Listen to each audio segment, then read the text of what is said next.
Fala pessoal, beleza? Sejam todos muito bem-vindos ao nosso canal do YouTube. Na aula de hoje vamos abordar uma temática não menos relevante do que pretensão punitiva estatal, somado ao objeto da investigação preliminar, bem como os limites impostos pela investigação preliminar do inquérito policial, que é um instrumento de investigação preliminar. Pois bem, não se pode confundir objeto, da investigação preliminar com o objeto do processo. O objeto da investigação preliminar é a notícia criminis, ou seja, o fumus comissi delicti.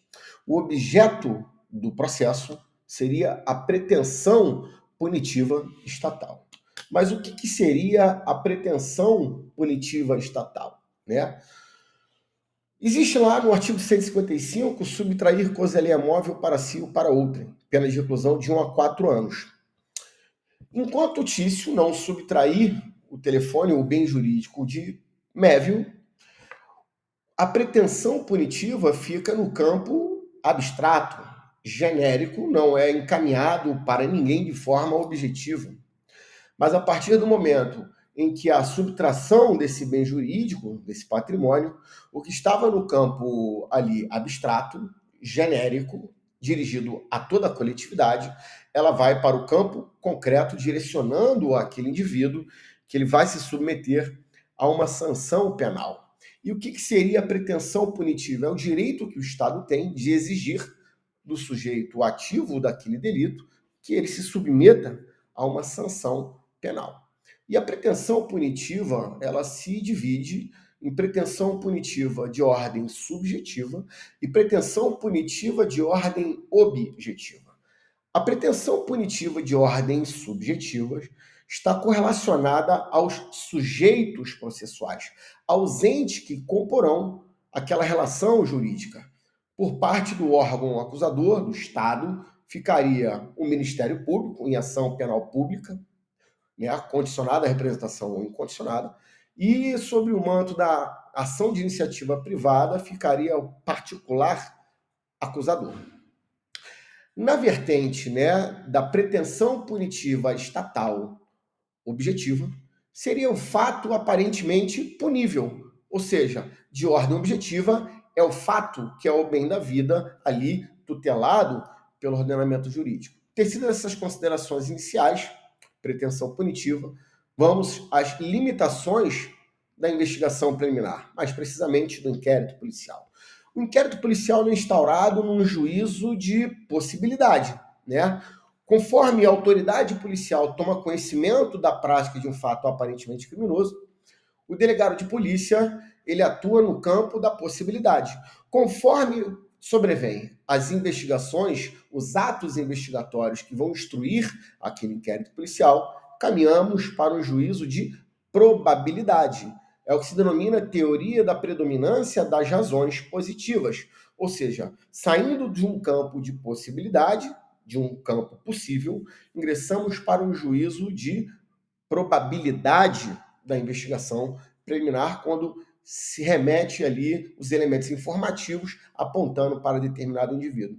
Importante deixar claro, quando a autoridade policial toma conhecimento de um fato aparentemente criminoso, não se preocupa com a autoria, a princípio, porque a autoria ela é um elemento subjetivo acidental da notícia criminis, que ela vai sobrevir, ela vai ter robustez, ela vai se demonstrar efetiva no caminhar das investigações.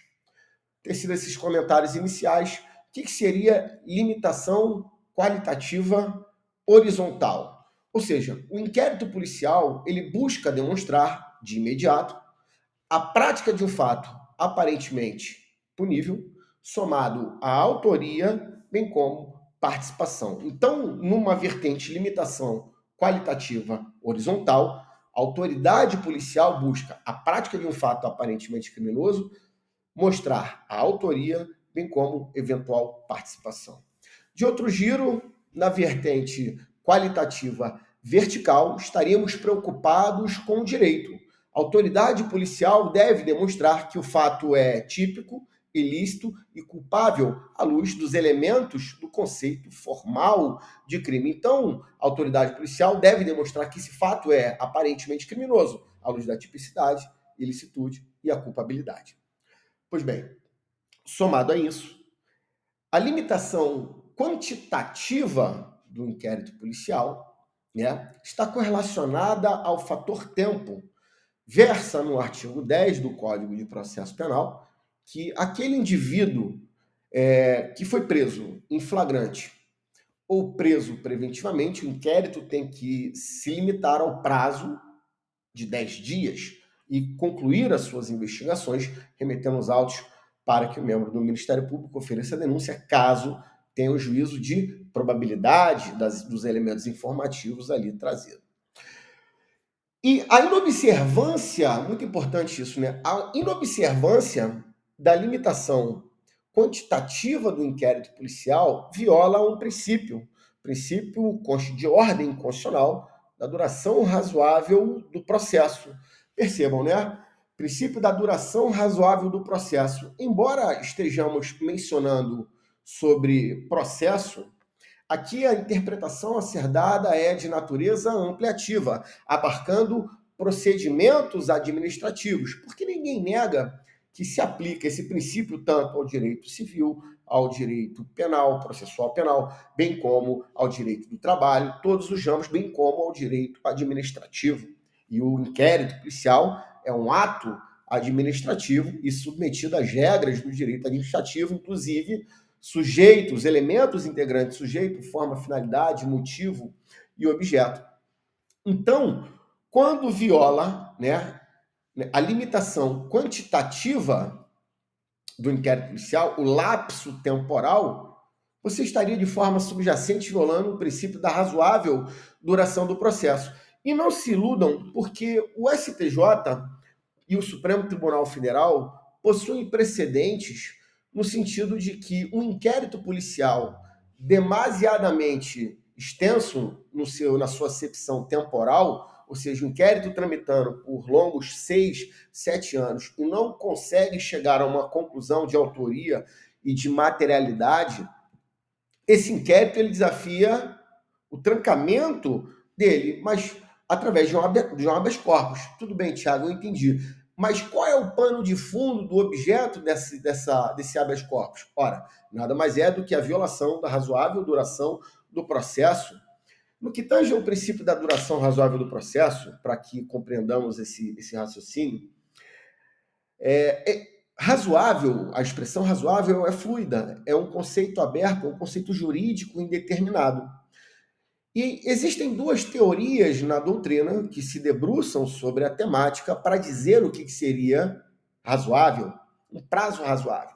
Uma primeira teoria, teoria do prazo certo, significa dizer que compete ao Poder Legislativo, através do devido processo legislativo constitucional, determinar que todos os procedimentos, todos os ritos procedimentais teriam um prazo pré-fixado para dar concretude a esse princípio constitucional, da duração razoável do processo.